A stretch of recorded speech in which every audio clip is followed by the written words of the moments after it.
isang kilalang hari at itinuring na pinakamatalinong tao noong panahon niya ang nagsabi ng mga pananalita na nakaulat ngayon sa ating mga Bible. Ito'y mababasa sa aklat ng Ecclesiastes, chapter 4, verse 1. Gusto ko kayong anyayahan na samahan ako sa pagbasa ng unang teksto ng pahayag na ito. Ang sabi doon sa Ecclesiastes 4:1, binigyang pansin ko ulit ang lahat ng pagpapahirap na patuloy na nangyayari sa ilalim ng araw. Ano yung nakita niya? Ang sabi niya, nakita ko ang mga luha ng mga pinahihirapan at walang dumadamay sa kanila. May kapangyarihan ang mga nagpapahirap sa kanila at walang dumadamay sa kanila. Kahit na 3,000 years ago na ang lumipas, ay totoo pa rin ang mga pananalitang ito. Naobserbahan natin lahat yon, At dahil dito, maraming mga tao ang patuloy na naghahanap ng solusyon ng kanilang mga problema. Kasi ang problema, ang sitwasyon ay lumalala from bad to worse, wika nga. Kaya naman sa pag-uusapan natin ngayon, dahil nabubuhay tayo sa isang magulong mundo, gaya ng ating inawit kanina, pag-uusapan natin ang sagot ng tatlong tanong na nakabalangkas. Ang una ay, paghihimagsik ba ang sagot kung nakakaranas tayo ng mga kawalang katarungan? Ang ikalawa ay, ano ang solusyon ng Diyos sa kawalang katarungan? At yung ikatlo na pag-uusapan nating tanong, masasagot yung tanong na, paano mo mahaharap ang kawalang katarungan ngayon kung ikaw ay biktima nito sa panahon natin?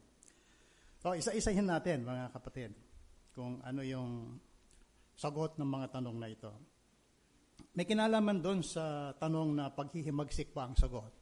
Kung tayo ay dumaranas ng mga kawalang katarungan, binabanggit ng iba yung tinatawag na kilos protesta.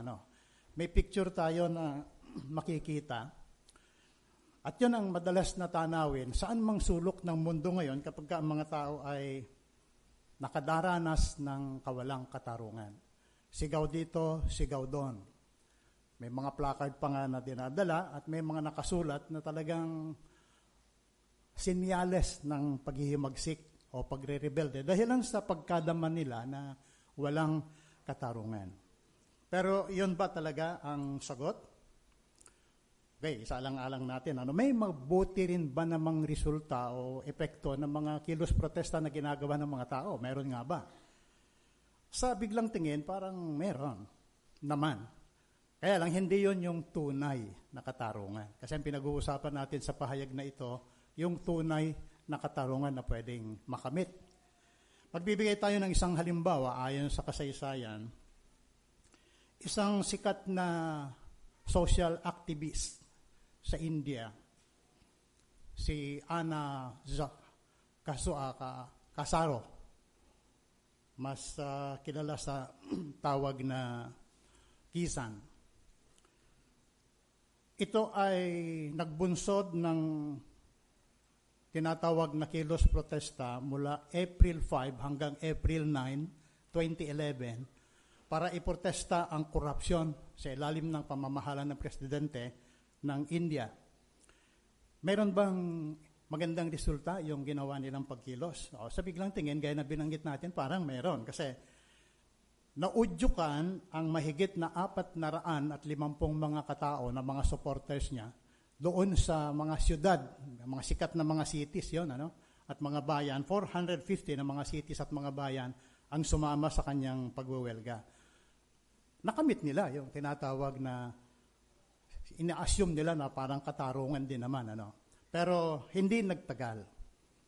Kaya naman, nakikita natin na hindi yon tunay na katarungan. Hindi yan nagbibigay ng panghabang buhay na epekto ng mga kilos protesta na ito. Pinahalagahan natin yung artwork. Kaya naman totoo yung binanggit mismo ng mga aawit din na sumulat doon sa unang teksto na binasa natin kanina. Kung bubuklatin natin o kunin natin yung binanggit doon sa Ecclesiastes chapter 1 verse 15. Ito na yung komento ng pantas na hari.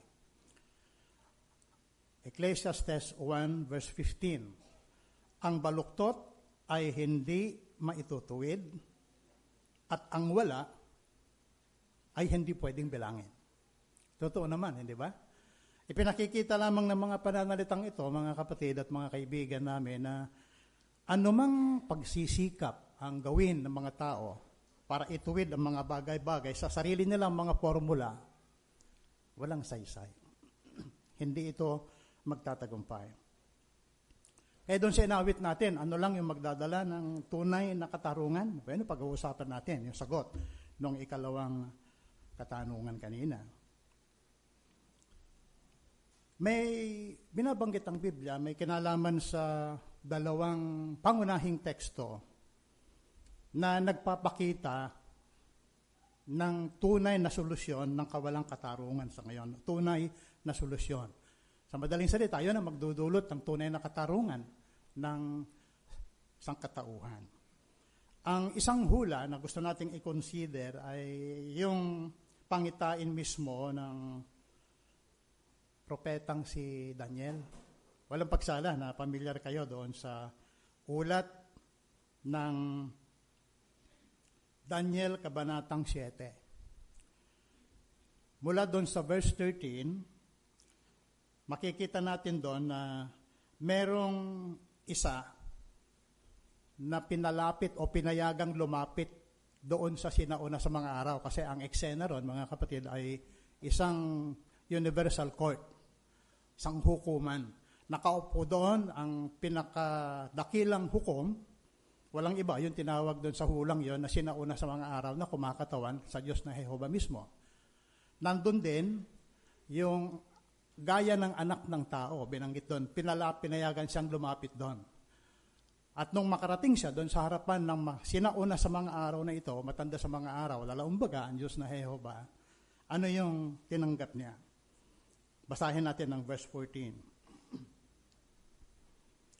Ang sabi, at binigyan siya ng autoridad. Nandun na siya sa harap ng Diyos na Jehovah. Binigyan siya ng autoridad na mamahala, ng karangalan, at ng isang kaharian para paglingkuran siya ng lahat ng bayan at bansa na iba't iba ang wika. Ang pamamahala niya ay walang hanggan, hindi ito magwawakas at hindi magwawakas ang kaniyang kaharian. Yun yung eksena. Kailan nga nagkaroon ng katuparan ng tekstong ito? Well, alam natin lahat. Nangyari ito noong 1914, nung isilang ang messianic kong kaharian at pinagkatiwala ng Diyos na Jehovah ang pamamahala sa kanyang anak, walang iba kundi ang Panginoong Hesus. Ngayon, ano yung magiging epekto ng pamamahala ng haring ito sa sangkatauhan? Ano yung magiging epekto nito? Bueno, bago natin sagutin yung tanong ngayon, basahin natin yung pati unang hula na binigkas naman ng isang sinaunang propeta. Ito ay mababasa sa aklat ng Isaias sa kabanatang 9. Kukunin po natin ang verse 6 at 7. Isaias chapter 9, verse 6 at 7. Ito ngayon ang mababasa natin.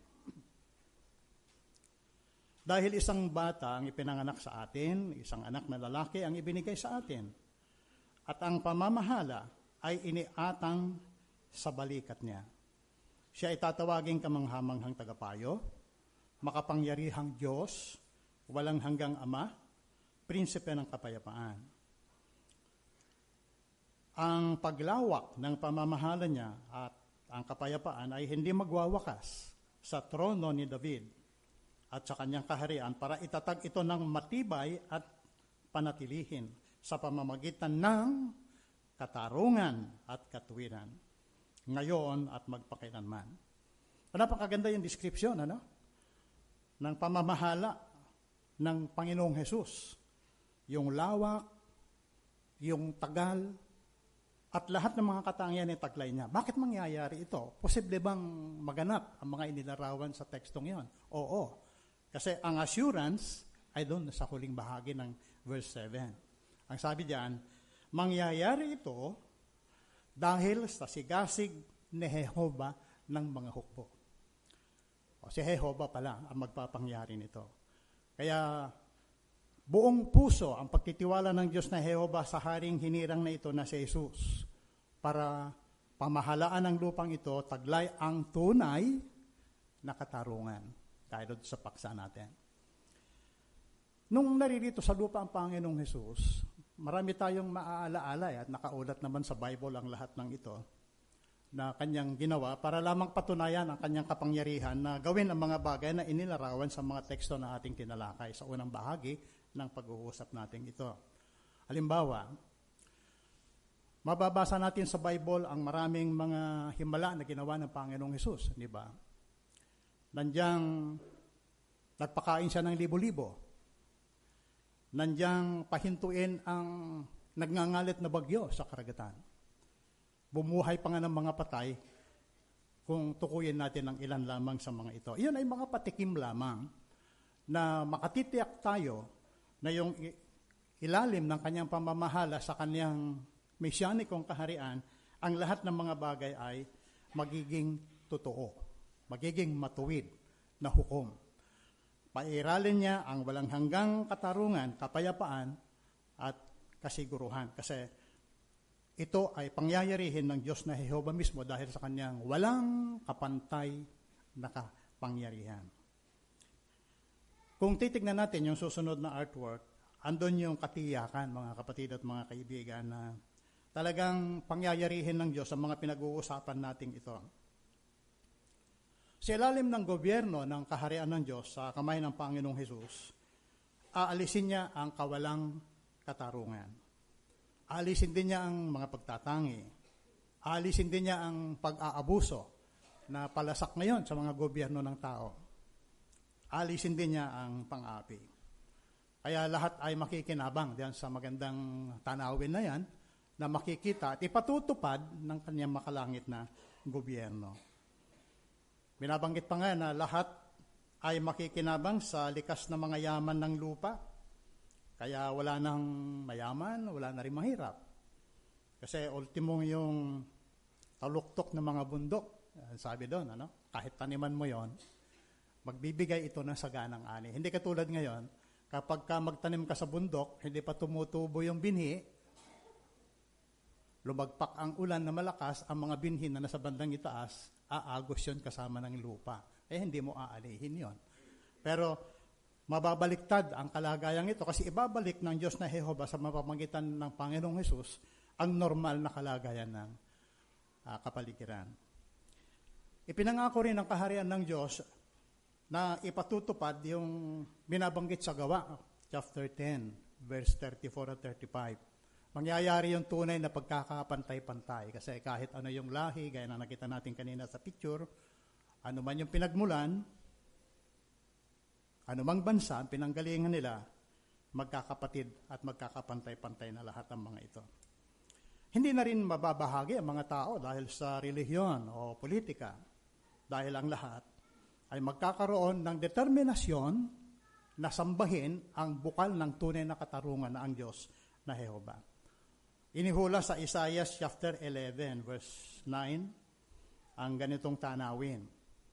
At tinitiyak doon na talagang iiral ang walang hanggang kapayapaan. Gusto nating basahin, mga kapatid at kaibigan, ang hula sa Isaiah 11 verse 9. Hindi sila mananakit o maninira sa aking buong banal na bundok.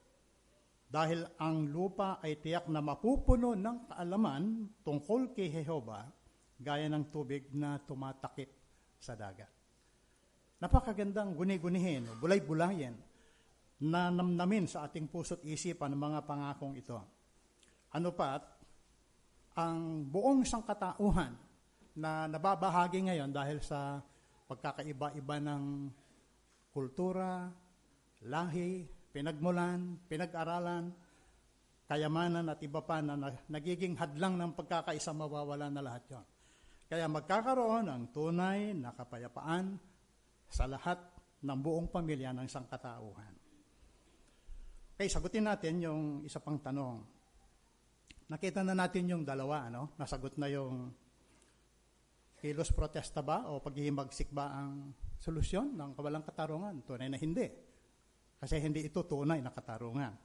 Nasagot na rin natin yung solusyon na gagawin ng Diyos sa pamamagitan ng paghirang sa mesyanikong hari na tinitiyak ng mamamahala taglay ang katarungan at katwiran. So sagutin natin yung tanong na paano mo mahaharap ang kawalang katarungan ngayon? Hindi natin makukontrol ang bawat sitwasyon. Kaya isang bagay ang tiyak. Ano yon? Habang naririto ang bulok na sistema ng dyablo, tiyak na sa papaano man, sa panapanahon, makakaranas tayo ng kawalang katarungan. Pero papaano natin mahaharap ang lahat ng ito? Bueno, may binabanggit ang Biblia na formula. At ang isa sa mga formula ay nakaulat sa unang Pedro, kabanatang 5, sa talatang 6 at 7. Unang Pedro, chapter 5, verse 6 at 7. Ito ang mababasa natin. Kaya magpakababa kayo sa ilalim ng makapangyarihang kamay ng Diyos para maitaas niya kayo sa takdang panahon. Habang inihahagis ninyo sa Kanya ang lahat ng inyong alalahanin dahil nagmamalasakit siya sa inyo. Yon ang pangunahing formula na binanggit ng kasulatan para maharap natin ang kawalang katarungan. Ano ang ibig sabihin nito para sa atin? Suriin natin ang kahulugan ng bawat pananalita na binanggit. Halimbawa, binanggit yan yung magpakababa kayo. Anong kalidad ang isinisiwalat nito sa atin o tinitiyak nito sa atin na dapat nating linangin? Pag binanggit na magpakababa kayo, ito yung nangangahulugan na magpakita tayo ng humility o kapakumbabaan at hindi natin sisikapin na ilagay sa ating mga kamay ang batas. Hindi natin susubukan na lutasin ang anumang problema na mapaharap sa atin. Ibigay natin yon sa Diyos na Jehova. Kaya kailangan natin magpakababa. Kumusta naman yung bahagi ng teksto na sa takdang panahon? Bueno, yung takdang panahon na binabanggit dito ay nagpapahiwatig na nangangailangan ito ng pagtitiis sa bahagi natin. Nais nating ulitin. Nangangailangan ito ng pagtitiis sa bahagi natin. Bakit? Kasi posibleng ang problema na kinakaharap natin ay maaring magpatuloy sa mahabang panahon. Lalong-lalo na mga bagay na hindi natin kontrolado. Kaya binanggit yan, ibigay natin kay Jehova ang lahat-lahat ng tiwala natin hanggang sa dumating ang takdang panahon. Isang bagay pa, pinahihiwatig. Yung takdang panahon dyan ay hindi takdang panahon natin, kundi takdang panahon ng Diyos na Jehova kung kailan niya sasagutin ang mga hinaing natin. Pero dalawang bagay ang tiyak. Ano yon? Kung magpapatuloy ang problema na hindi natin kontrolado, tutulungan tayo ng Diyos na Jehova at bibigyan niya tayo ng lakas na kailangan natin para harapin ang sitwasyon na yon. Ang isa pang bagay na tinitiyak ay sa malaot madali, wika nga doon sa ating inawit kanina, paparusahan ng Diyos na Jehova ang lahat ng mga gumagawa ng masama at sa gayon magwawakas ang kawalang katarungan. Darating ang tunay na katarungan sa ilalim ng kanyang pamamahala. At napakaganda yung assurance na binigay muli ng verse 7, habang inihagis ninyo sa Kanya ang lahat ng inyong alalahanin. Dahil anong sabi doon sa huli? Dahil nagmamalasakit siya sa inyo. Nakikita ng Diyos na Jehova, recorded sa Kanyang kaisipan at mga matatalas na mata ang mga nangyayari. Damang-daman niya ang paghihirap kapag nakikita niya ang Kanyang mga lingkod na dumaranas ng kawalang katarungan. At tinitiyak mismo ng Biblia na tayo ay iaahon sa masaklap na kinasadlakan ng sangkatauhan dahil sa kawalang katarungan ng mundo ngayon. Doon sa Roma 12:12, binanggit doon, yung kaaliwan mula sa Diyos na Jehova, at gaya ng binanggit, sa kanyang takdang panahon, wawakasan niya ang lahat ng kasamaan. Kaya, ang isang formula na makakatulong pa rin sa atin na mabata ang mga sitwasyon o maharap ang mga sitwasyon sa positibong paraan ngayon ay yung mga itinala sa Galatia 5, verse 22 at 23, nung balangkasin ni Apostol Pablo yung mga aspekto ng banal na espiritu. Lalong-lalo na yung mahabang pagtitiis, kabaitan, at pagpipigil sa sarili. Ang mga katangiang ito, kapag iniluluwal natin at ipinakikita, ipinamamalas sa araw-araw na pakikisalamuha sa bulok na sistemang ito ng mga bagay, tutulong ito sa atin na maging kalmado. Tutulong din ito sa atin na harapin ang kawalang katarungan at maiwasan ang sitwasyon na maaari pang lumala. Pero meron ba tayong pwedeng gawin?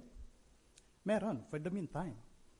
Ang unang prescription nga ng ating pahayag ay alamin daw yung mga sitwasyon na malamang natratuhin tayo ng masama at kung posible iwasan ito. O pwede ba natin gawin yon? Oo naman. Kawikaan 22:3. Iiwas tayo kung magagawa nating umiwas sa mga sitwasyon. Halimbawa, meron ba tayo rito ng mga estudyante sa paaralan na madalas buliin, nakakaranas ng pambubuli? O pwedeng iwasan na lang yung mga kabataang yon. Tayo ba ay empleyado ng isang opisina o kumpanya na may mga kasamahan tayo na madalas tayong kantsawan o kaya ay maliitin yung ating paniniwala? O pwedeng iwasan sa pamamagitan ng pakikisama sa matatalinong mga kasama. At kung tayo ay naging biktima na, halimbawa, biktima ng kawalang katarungan ngayon, pwede nating i-avail yung programa ng gobyerno. Pwede nating hilingin ang kanilang tulong, yamang sila ang nasa autoridad, baka makontrol nila ang mga sitwasyon. Roma 13 verse 4. Ngayon, para sa mga bisita natin na mga Bible study, ano yung iniisip ninyo, mga kapatid at mga kaibigan, na mga sitwasyon na maaring tratuhin kayo ng kawalang katarungan? Opo, pwedeng merong kasambahay, meron ng pamilya na salansang sa katotohanan. At baka, pahinain ang inyong loob o kaya tratuhin kayo ng kawalang katarungan. Merong isang karanasan sa isang bayan sa Batangas. Bible study ang lalaking ito, pero ang kaniyang asawa ay sobrang salansang. Kaya noong nagpo-progress spiritually yung lalaki, yung asawang lalaki, dumadalo na sa Kingdom Hall, makikibahagi na sa gawaing pangangaral, ang ginagawa ng salansang na asawa, lahat ng mga plansadong damit ng brother, inilulublob uli sa drum. Kahit na nalabhan na ito, plansado na. Inilulublob sa drum para mabasa uli at nandun siya. Iniisip ng babaeng salansang, asawang babaeng salansang na hindi makakadalo yung lalaki. Pero kahit nakapantrabaho lang yung brother, dumadalo pa rin sa Kingdom Hall. Gano'n, paulit-ulit na ginagawa. Tuwing pulong, kasi nung mga panahon yun, ang pulong ay 5 pulong na straight. Kaya kailangan magbihis ang mga dumadalo. Pero siya, at naintindihan naman ng mga kapatid dahil yun ang sitwasyon ng brother. Lumipas ang ilang buwan, tumagal pa ng mga taon, ang babae ay nagbago ang saloobin at pumunta sa Kingdom Hall para tignan ano ba ang naroroon. Bakit hindi mapigil ang asawa ko kahit walang maayos na damit? At nakita niya ang mainit na pagtanggap ng mga kapatid sa lokal na kongregasyon yon. Yun ang nagdulot o nag-udyok sa kanya na suriin ang katotohanan, nag-Bible study, at silang dalawa na mag-asawa na magkasamang nagpalaki o pinalaki ang kanilang mga anak. Napalaki nila lahat ang mga anak sa katotohanan. At ang isang anak nila, yung panganay, ay may mga pribilehyo ngayon sa organisasyon. Nakita natin yung magandang resulta. Nung kami naglilingkod pa bilang special pioneer sa parteng Nueva Ecija, may pamilya rin na parang ganon din ang kalagayan. Makikipaghiwalay na ang lalaki sa kanyang asawang babae na nagba-Bible study rin. Kasi ang banta, pag lumabas ka sa pintuang yan, huwag ka nang papasok. Ang sister, dumalo pa rin, pero hindi yung pintong itinuro ang nilabasan niya, kundi yung likurang pinto, doon siya lumabas. Nung umuwi, di ba sabi ko, pag lumabas ka sa pintuang yan, ay hindi ka na babalik. Hindi naman ako dyan lumabas at dito. Pero ang magandang resulta nito, yun din. Nagsuri din yung lalaki, pero una muna, ang mga anak, sinabihan, ali kayo mga anak, maghihiwalay na kami ng mama ninyo, mamili kayo kung saan kayo kasama.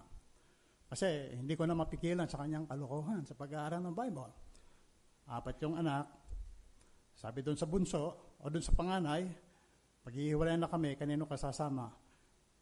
Kay mama po. Sa pangalawa, kanino ka sasama? Kay mama din po. Pagdating sa ikatlo, kay mama din po. O bunso, kanino ka sasama? Palibasa takot yung bunso sa inyo po. Sa totoo lang, kanino ka sasama? Sa inyo nga po. Sa totoo lang, kanino ka sasama? Sa mama din po. Okay, tapos na ang problema. Sasama na rin ako sa mama ninyo. Isang pamilya, solid. Naging lingkod ng Diyos na Jehova. Kaya may magandang bunga, no? Ang pagtitiis sa walang katarungan. Kapag ito ay nangyayari sa atin. Ngayon, ang paraan ng ating pagpapamalas ng pananampalataya sa Diyos na Jehova ay kailangang bukal sa puso. Hindi yung parang sunod lang sa agos. Meron tayong sariling determinasyon. Bakit? Kasi buhay na buhay ang pag-asang nakalaan sa atin sa hinaharap at naghihintay tayo sa isang sistema na wala ng katarungan, na mawawala na ang kawalan ng katarungan. Lahat ng iiral ay tunay na katiwasayan at pagpapala magpakailanman. Okay, recap natin yung ating pinag-usapan. Ano nga uli ang sagot doon sa tanong na paghihimagsik ba o kilos protesta ba ang solusyon ng problema? Tunay na hindi. Ecclesiastes 1:15, ang baluktot ay hindi maitutuwid at ang wala ay hindi pwedeng bilangin. Ano naman ang sagot ano ang solusyon ng Diyos sa kawalang katarungan? God's kingdom. Isaiah 9:6 at 7, nung tiniyak ng Diyos na Jehova na isang prinsipe na maglalapat ng walang hanggang katarungan ang iiral sa lupang ito. Ano ang pwede natin gawin para maharap ang kawalang katarungan kung magiging biktima tayo ngayon? Unang Pedro 5:6 at 7. Ipagkatiwala kay Jehova ang lahat ng ating mga kabalisahan at makakaasa tayo sa kanyang walang hanggang tulong at makakatawid tayong buhay patungo sa bagong sanlibutan kung saan iiral na ang tunay na katarungan. Magandang umaga po.